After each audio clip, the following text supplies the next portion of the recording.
Bonjour à tous. Dans cette vidéo, nous allons nous intéresser au processus de sédimentation. Après avoir visionné cette capsule, vous serez capable de définir ce qu'est une roche sédimentaire et d'expliquer comment se forment ces roches. Qu'est-ce qu'une roche sédimentaire et de quoi est-elle composée?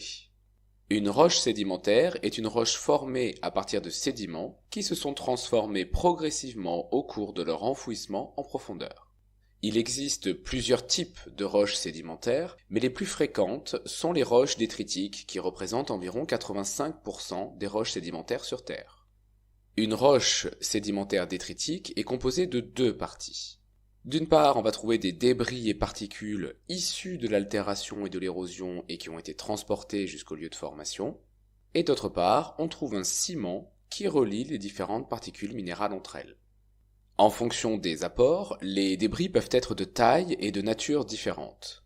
Et en fonction du milieu de sédimentation, le ciment lui aussi peut être de nature différente, comme un ciment calcaire, argileux ou siliceux. Autrement dit, la roche sédimentaire obtenue par transformation des sédiments dépend des apports et du milieu de sédimentation. Par exemple, une roche formée de sable composé de grains de quartz avec un ciment siliceux est une quartzite, tandis qu'une roche formée de particules supérieures à 2 mm avec un ciment calcaire est un conglomérat calcaire. Comment se forme une roche sédimentaire? Pour qu'une roche sédimentaire détritique se forme, il faut plusieurs conditions. La première est l'altération et l'érosion de roches déjà existantes dans les reliefs terrestres. Ces mécanismes produisent des particules de petite taille solides comme des minéraux, du sable, de l'argile ou encore solubles comme des ions. La deuxième condition concerne le transport.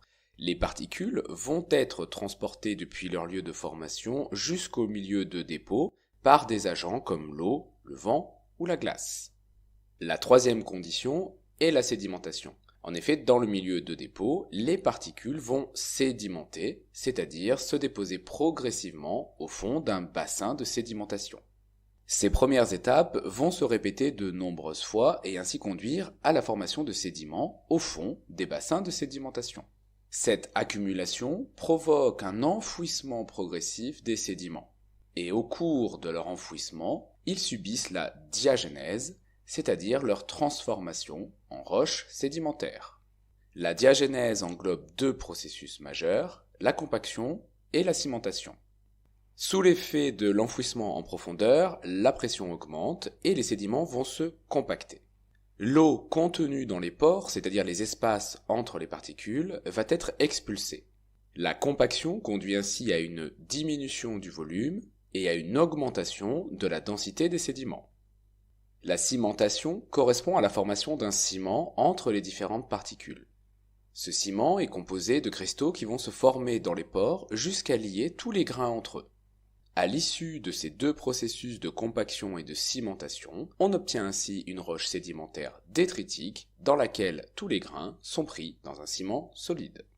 En résumé, une roche sédimentaire provient de la transformation de sédiments en roches.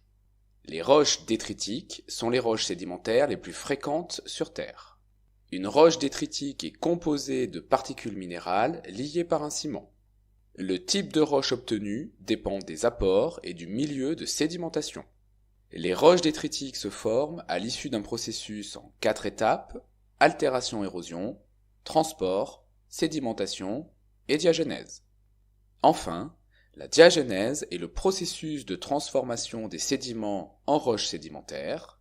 Elle comprend la compaction et la cimentation des sédiments.